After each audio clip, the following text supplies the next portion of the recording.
কালো গিলাফের আঁচল ও সবুজ গম্বুজের ছায়ায় স্বপ্ন দেখেন প্রতিটি মুসলমান। কাবা শরীফের প্রাসঙ্গিকতা আসলেই দুই চোখে ভেসে ওঠে সেই বাইতুল্লাহর হৃদয় লবণ দৃশ্য।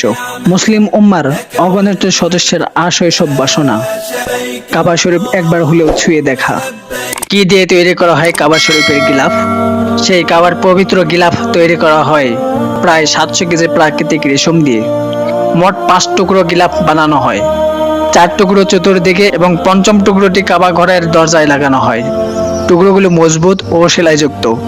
এটি হাতে তৈরি করতে সময় লাগে 8 থেকে 9 মাস। এতে খরচ পড়ে প্রায় 25 মিলিয়ন রিয়াল, অর্থাৎ বাংলাদেশি 56 কোটি 55 লক্ষ টাকার সমমূল্য। 14 মিটার উঁচু কালো রঙের এই গিলাফে সর্বমোট 16টি ছোট টুকরো দিয়ে সুবিন্যস্ত। কাবা শরীফের দরজায় ঝোলানোর জন্য আলাদাভাবে 6.5 মিটার উঁচু এবং 3.5 মিটার প্রস্থ পর্দা রয়েছে। গিলাফের 1/3 উপরের দিকে সোনার প্রলেপকৃত রূপার সুতা দিয়ে তৈরি আল্লাহর নাম এবং কোরআনের বিভিন্ন আয়াত ক্যালিগ্রাফি খোদিত করা হয়।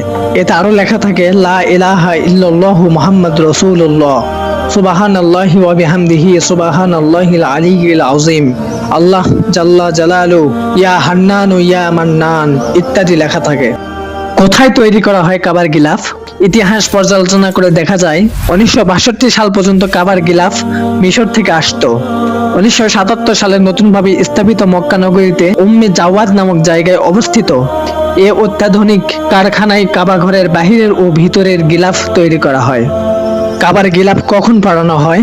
গিলাফ তৈরির পর তা কাবা শরীফের চাবি রক্ষকের কাছে হস্তান্তর করা হয়।